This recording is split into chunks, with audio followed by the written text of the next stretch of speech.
Endi bia kafa kunyela anyị okwu na mmemme na-eme tata bụ nke ndị Nollywood, the 12th edition of the New Yam Festival right here in Abuja. Ndị mụ na fa nọ bụ Ononeyi nke izizi na-adọghachi Engineer Uzo Joseph. Ifeoma Pascaline. Achinio Kingsley Chukwuma. ndị ọma biko kedu onye ebe unu bụ? Imo State. I'm Imo State. Enugu. We are fully represented Abia State. Onye abụ nwanne m nwoke maka na mụ abụ Abia State, Arochukwu to be precise. Ndị ọma eji eje mba. The topic for today's event is the role of African women in preserving the African culture. And we're going to ask Ginwa. Kedu ife na-eme iji wee chekwaba otu anyị si ebi ndụ omume anyị ife gbasatala anyị ka ife na-eme iji wee chekwaba ya?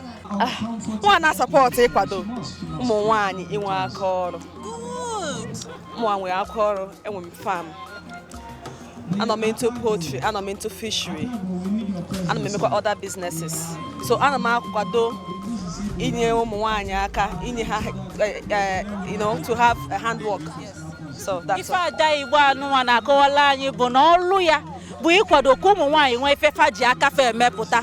Onye tukwu na n'ụlọ na-eche nye m. Ọ sị ka ụmụ nwaanyị kwụsị ịza kene odozi akụ ka anyị zabazie ọkpata akụ. What are you doing to support women to preserve culture? Yeah, okukwere ogwe m chọrọ ikwu. So, amapụsị ọzọ m ga-ekwu. Otu ahụ si kwuo ya, otu a ka m si chọọ ikwu ya. Okay. Ife na-eme iji kwado ụmụ nwaanyị na ịchịkọta ma chekwaba omenala anyị.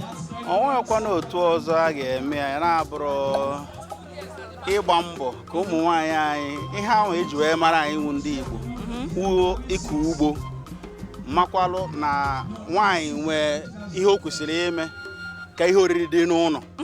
Nwoke na-agbagodo mbọ nwaanyị a na-akwado ya.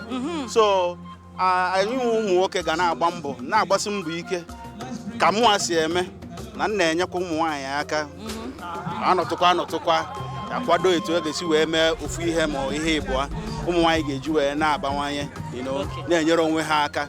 Can you name that thing in particular?